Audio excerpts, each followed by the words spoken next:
안녕하세요. 분석하는 토랑이입니다.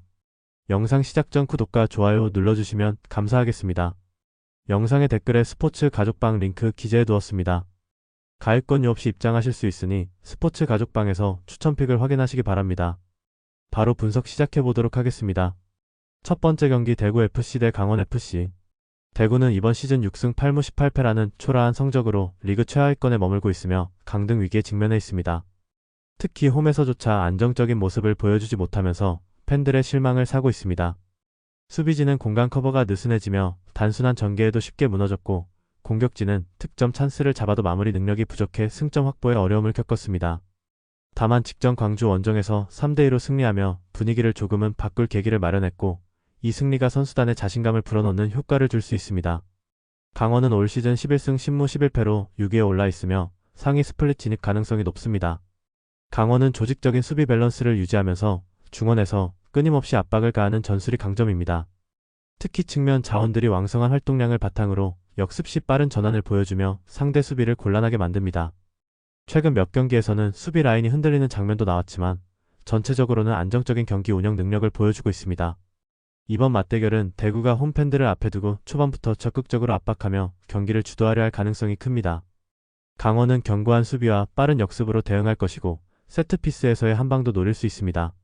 선제골의 한 방이 경기 전체 분위기를 좌우할 가능성이 크며, 대구가 먼저 득점을 올린다면 끈질기게 버티며 승점을 챙길 수 있지만, 강원이 먼저 앞서 나간다면 대구가 급격히 무너질 수 있습니다. 두 번째 경기 전북현대 대 수원FC. 전북은 이번 시즌 20승 8무 4패라는 압도적인 성적을 기록하며 리그 1위에 올라 있습니다. 리그 전체에서 가장 안정적인 공수 밸런스를 갖춘 팀으로 평가받으며 핵심 공격수들은 꾸준히 득점을 올리고 있고, 중원에서는 빠른 전환과 압박 회피 능력을 통해 상대를 압도합니다. 수비진도 경험이 풍부해 실수를 최소화하고 있으며 세트피스 상황에서도 집중력이 높습니다. 수원FC는 10승 8무 14패로 9위에 머물며 하위 스플릿이 확정된 상태입니다. 시즌 내내 기복이 심한 경기력을 보였고, 특히 원정 경기에서는 전력이 급격히 떨어지는 모습을 보였습니다.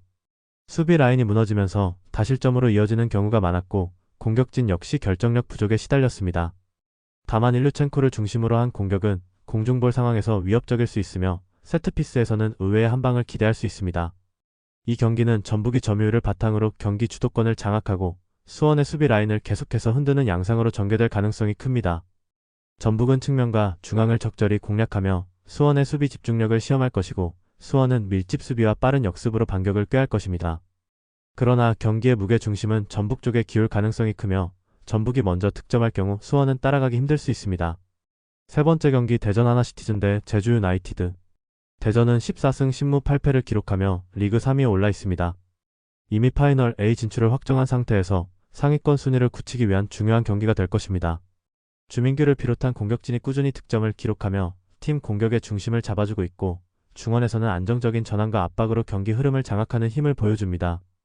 홈에서는 팬들의 응원에 힘입어 더 공격적으로 나서는 특징도 있습니다. 제주는 8승 8무 16패로 11위에 머물고 있으며 강등권을 벗어나기 위해 필사적으로 싸우고 있습니다. 하지만 최근 흐름은 좋지 않습니다. 최근 5경기에서 1무 4패라는 성적은 선수단의 분위기를 더욱 무겁게 만들고 있습니다. 수비 라인은 조직력이 쉽게 흔들리고, 공격에서는 득점 루트가 단조로워 효율이 떨어지는 모습입니다. 이번 맞대결은 대전이 초반부터 강한 압박과 빠른 템포 전환으로 경기를 주도할 가능성이 큽니다.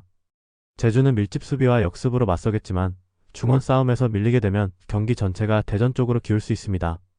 특히 대전이 선제골을 기록하면 제주는 심리적으로 크게 흔들릴 수 있고, 결국 실점을 줄이는 방향으로 전술을 수정할 가능성이 높습니다. 네 번째 경기 FC 서울 대 포항 스틸러스. 서울은 11승 12무 9패로 리그 5위에 올라 있으며 이미 상위 스플릿 진출을 확정했습니다. 최근 경기에서는 측면 돌파와 빠른 역습 전개를 활용해 공격의 다양성을 살리고 있으며 수비에서도 전반기에 비해 안정감을 되찾아가고 있습니다. 홈에서는 팬들의 뜨거운 응원을 등에 업고 더욱 공격적인 전술을 시도하는 경우가 많습니다. 포항은 14승 6무 12패로 리그 4위에 올라 있으며 상위 스플릿에서 유리한 위치를 차지하기 위해 승점 확보가 절실합니다. 포항은 전방 압박과 빠른 패스 전환, 그리고 중원에서의 강한 활동량을 통해 상대를 괴롭히는 팀입니다. 특히 강팀을 상대로도 쉽게 물러서지 않고 자신들의 템포를 유지하려는 강한 정신력이 돋보입니다. 이번 경기는 상위 스플릿 내 순위를 두고 싸우는 만큼 치열한 첩전이 예상됩니다. 서울은 측면 돌파와 이선 침투로 포항 수비를 흔들려 할 것이고, 포항은 강한 압박과 빠른 전환으로 균형을 맞추려 할 것입니다. 작은 실수 하나가 곧 경기 결과로 이어질 가능성이 높습니다. 후반부에는 체력 싸움과 교체 카드 운용이 경기의 향방을 가르는 핵심 변수가 될 것입니다.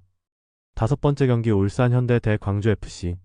울산은 올 시즌 9승 10무 13패로 리그 10위에 머물고 있으며 하위 스플릿 진출이 확정된 상태입니다. 최근 7경기에서 승리가 없고 3무 4패라는 성적은 팀 분위기를 더욱 무겁게 만들고 있습니다. 결국 감독 교체까지 단행되었고 노상래 감독 대행 체제로 마지막 라운드에 나서게 됩니다. 홈 마지막 경기인 만큼 반등을 노리지만 수비 불안과 조직력 붕괴는 여전히 큰 문제입니다. 광주는 11승 9무 12패로 7위에 위치하며 상위 스플릿 진입은 놓쳤지만 여전히 상위권을 노릴 수 있는 가능성을 갖고 있습니다. 빠른 역습 전환과 측면 돌파가 강점이며 후반부 체력 관리 능력이 좋아 막판의 흐름을 뒤집는 경우도 많습니다. 최근 경기에서도 꾸준히 위협적인 공격력을 보여주며 상대를 압박하고 있습니다. 이번 맞대결에서 울산은 홈의 이점을 살려 초반부터 강한 압박과 빠른 템포로 분위기를 주도하려 하겠지만 수비 불안이 발목을 잡을 수 있습니다. 광주는 침착하게 기회를 엿보며 역습과 세트피스로 울산 수비를 무너뜨릴 가능성이 큽니다. 특히 선제골이 광주 쪽에서 나온다면 경기 흐름은 쉽게 뒤집히지 않을 전망입니다. 여섯 번째 경기 FC 안양 대 김천 상무. 안양은 이번 시즌 내내 하위권에 머물며 쉽지 않은 흐름을 이어가고 있습니다. 홈에서는 최소한의 승리를 챙겨 분위기를 전환하려는 동기가 강하지만 전력 차이를 극복하기에는 부담이 큰 상황입니다. 특히 수비 조직력에서 일관성이 부족해 단순한 전개에도 실수가 잦았고 이로 인해 한두 골을 허용하면 순식간에 무너지는 경우가 많았습니다. 공격에서는 외국인 자원들이 스피드와 움직임으로 활기를 불어넣긴 했으나 결정적인 순간에서 마무리 부족이 아쉬움을 남겼습니다. 결국 안양이 승리를 원한다면 수비 집중력을 유지하면서 역습의 효율성을 극대화하는 것이 필수 과제가 될 것입니다. 김천 상무는 16승 7무 9패라는 안정적인 성적을 기록하며 상위권 경쟁을 이어가고 있습니다. 군팀 특유의 체력적 강점과 조직력이 잘 맞물려 시즌 내내 꾸준한 성적을 유지하고 있습니다. 특히 전방 압박과 중원의 강한 압도력이 팀의 가장 큰 무기입니다. 최근 맞대결 기록에서도 김천은 안양을 상대로 강한 면모를 보였으며 상대 전적 우위는 선수단의 자신감을 불어넣는 요소로 작용합니다. 또한 다양한 공격 루트를 통해 상대 수비를 끊임없이 시험할 수 있는 팀이기에 안양 입장에서는 90분 내내 집중력을 놓칠 수 없습니다. 경기 초반은 안양이 홈 이점을 살려 압박을 시도하고 김천은 흔들림 없이 자신들의 템포를 유지하며 점유율을 높이려 할 가능성이 큽니다. 전반 중반 이후 김천의 강한 압박과 전환 속도가 점점 힘을 발휘하면서 안양 수비에 부담을 줄 수 있고 결국 안양이 먼저 실점할 경우 경기 운영이 한층 어려워질 수 있습니다. 반대로 안양이 선제골을 가져간다면 홈 분위기를 등에 업고 수비적으로 물러서며 경기를 운영할 수 있지만 김천의 반격 압박을 90분간 버티기에는 한계가 있을 것으로 보입니다. 후반부는 체력과 집중력 싸움이 본격화되며 교체 카드 운용이 승부의 분수령이 될 것입니다. 김천은 후반 막판까지 강한 압박을 유지할 수 있는 체력적 장점을 활용할 수 있고 안양은 수비 라인을 더욱 내리면서 역습 찬스를 기다리는 방식으로 맞설 가능성이 높습니다. 하지만 전력, 조직력, 그리고 시즌 전체 흐름을 고려했을 때 김천이 조금 더 안정적으로 경기를 풀어갈 수 있는 조건을 갖춘 것으로 보입니다. 최종 예상 정리. 대구 FC 무 언더, 전북 현대 승 언더, 대전 하나 시티즌 승 오버, FC 서울 승 오버, 광주 FC 승 오버, 김천 승 오버. 더 다양한 경기에 대한 세부적인 분석과 결과가 궁금하시다면 영상 하단의 댓글을 확인해 주시면 되겠습니다. 모든 경기에 대한 분석에는 100%는 없습니다. 다만 한 달 동안 가계부를 봤을 때 수익이냐 아니냐의 차이로 프로토는 많이 좌지우지됩니다.